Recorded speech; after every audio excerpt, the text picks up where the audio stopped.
Yeah, so Reagan, I don't want to prejudge an investigation. I mean, you read the things about Ilhan Omar and about who she married and whether she didn't marry this person or that person. It certainly seems like something fishy is there. Thomas Massie just gave Iran something they could never win on the battlefield, a divided America.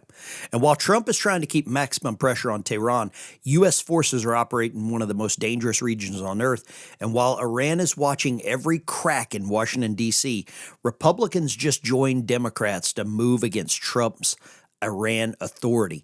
Let me be clear about what this means. This is not happening in a vacuum. Iran is not just watching missiles, carriers, and oil tankers. Iran is watching votes. They're watching which Republicans break ranks. They're watching whether Congress is about to tie the president's hands right when America needs the leverage most. Now, I believe the Constitution matters. Congress has a role in war. That is not the issue. The issue is timing, because when Washington sends a signal that the commander-in-chief may not have the backing of his own party, our enemies don't see constitutional debate. They see weakness. And today we need to talk about why this vote matters, why Thomas Massie is at the center of it, why this could become one of the most dangerous messages America sends to Iran. And let's just jump right into this. Thomas Massie, he lost by, I want to say 12,000 votes. It could be more, could be less, depending on the count right now. But what Massie has done is he has unified a group of people that fall under the term America First. And this America First movement has people like Ryan Matta, Candace Owens, Sean Ryan, Rand Paul, Nick Fuentes, Ian Carroll. There's a whole lot, Dan Bilzerian. I mean, there's a lot of people that are hiding behind this America First facade. I don't believe they're America First at all. What I believe is they're opportunistic. They are very bitter. Marjorie Taylor Greene, whatever you want to call her, Tucker Carlson. They are very bitter. They feel slighted. I don't know what they thought they were going to get when President Trump was elected, if they thought that they were bigger than him, if they thought they were bigger than America. We know Thomas Massie's stance on a lot of things. He considers himself a libertarian, but he has to run as a Republican or he wouldn't even get, 5,000 votes.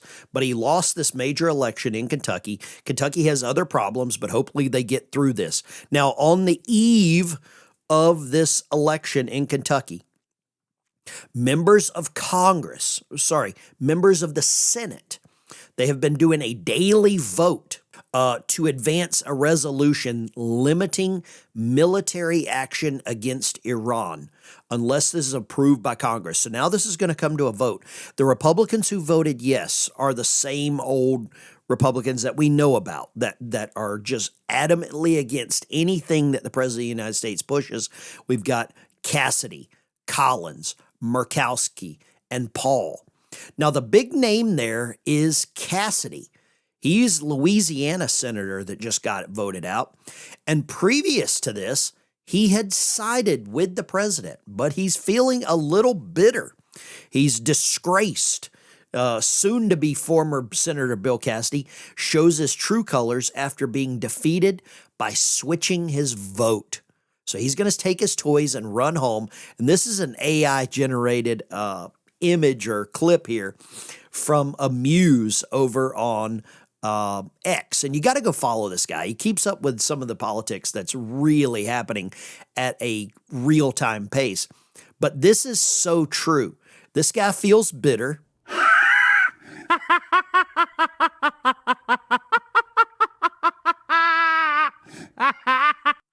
And that's exactly the sentiment from a lot of these RINO Republicans right now. They feel bitter. They feel slighted. They feel jilted. And they're going to try to take their toys and go away. And they're going to try to pull the purse strings from the president and be able to shut down any conflict that's happening over there. When there are supply constraints on commodities, prices surge. You saw it with fuel prices when the Strait of Hormuz was blockaded, and you're seeing it currently right now. And you know what else is a limited commodity? Gold. They mine it out of the ground. And when it's gone, it's gone. Governments can't just print it off and they can't just produce it.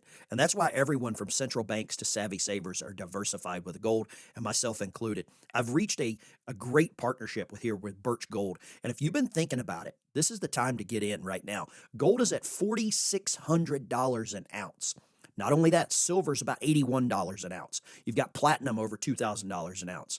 And this is a great opportunity for any of you that have some extra money to spare. Time to spend it on yourself. Time to make an investment in yourself. Because if you've been thinking about it, but have still never moved some of your savings into physical gold, Birch Gold Group is who I trust to help. Now through May 29th, Birch Gold is giving a first-time gold buyer a rebate of up to $10,000 on qualifying purchases. For details and a free information kit on diversifying into gold, I want you to text my last name, Dykes, to the number 989-898. Birch Gold can help you convert an existing IRA or even your 401k into a tax-sheltered IRA in physical gold. I want you to text my last name, Dykes, to the number 989-898. See if you qualify for a first-time gold buyer rebate of up to $10,000. Again, text Dykes to 989-898 today, and they're going to take care of you the same way they have me. Now, there's a lot of other stuff surrounding Iran that is also happening, can be true at the same time. The president has given them multiple deadlines. I think he's trying to give Iran an off route, trying to give them an off ramp, an ability or a way to remain a little bit, have a little bit of honor, while at the same time avoiding any further conflict and avoiding any further damage to the innocent people there. I don't believe that Iran cares about their people. I don't believe that the IRGC gives one little iota of care about the innocent people that will be killed if a bombing campaign resumes. Now, the other thing that is happening in real time is that the United States Navy, the blockade, CENTCOM, is maintaining this blockade. Now, if the Senate, if they brought this to the floor, if it goes to Congress and we get a vote that will divide this, the men and women that are doing this in the Middle East, their lives just became much more dangerous because they'll be leaving. They will be leaving. This will be an absolute stain on America. This will be it's basically going to turn the Strait of Hormuz into a piracy campaign. And you can see here, this is a clip of CENTCOM enforcing this blockade.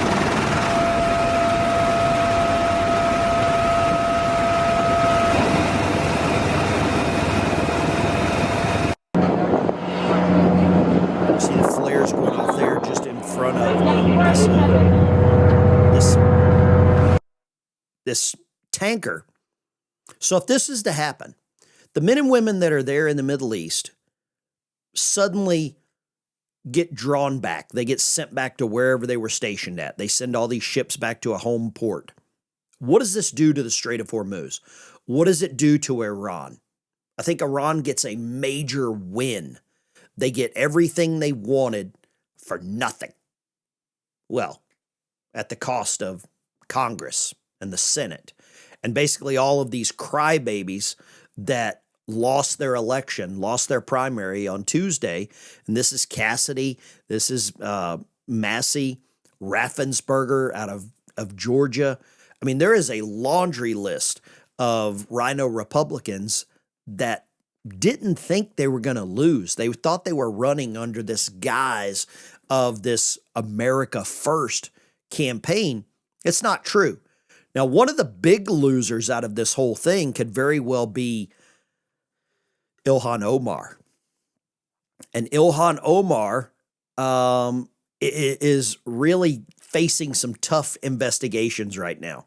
The Vice President of the United States, J.D. Vance, is now the fraud czar. He's in charge of this entire thing. And this came to a head at a press conference that J.D. Vance was running, and he was asked a direct question by a reporter there. And I want you to hear this because this should tell you what's happening behind the scenes that a lot of people are not watching, not keeping track of. I want to ask you about the anti-fraud task force. You previously mentioned that Ilhan Omar seemed to have committed immigration fraud. Do you anticipate an indictment against her, an indictment related to that situation? Yeah, so Reagan, I don't want to prejudge an investigation. I mean, you read the things about Ilhan Omar and about, who she married and whether she didn't marry this person or that person. It certainly seems like something fishy is there, but everybody's entitled to equal justice under the laws. So we're going to investigate it. We're going to take a look at it. If we think that there's a crime, we're going to prosecute that crime. And that's something the Department of Justice is looking at right now. So if you don't know the story here, you would have to be hiding under a rock. But Ilhan Omar is now being investigated. There's a lot of fraud coming out of Minnesota, a lot of fraud that's tied into her and her two marriages. The first one, it's alleged that she married her brother in order to get him here to the United States. That's a real problem. And there's a lot of evidence leading to this, but I have to use the term alleged here on this platform because that's just the way it works. And I don't want to be sued by the Somalian government. The other thing is this fraud investigation going into apparently a wine company that her and her husband, current husband, own. It's weird because, he's white and, white dudes are really bad for America. So this is what's happening right now. And if the J.D. Vance comes out and says just bluntly and blatantly, it's being looked at, she's being investigated, she's entitled to her day in court, she's entitled to an investigation, we're going to look at everything.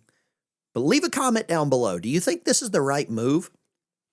Sitting member of Congress allegedly married her brother to come here to the United States. And now we've got J.D. Vance, the fraud czar, doing an investigation, looking into all of this.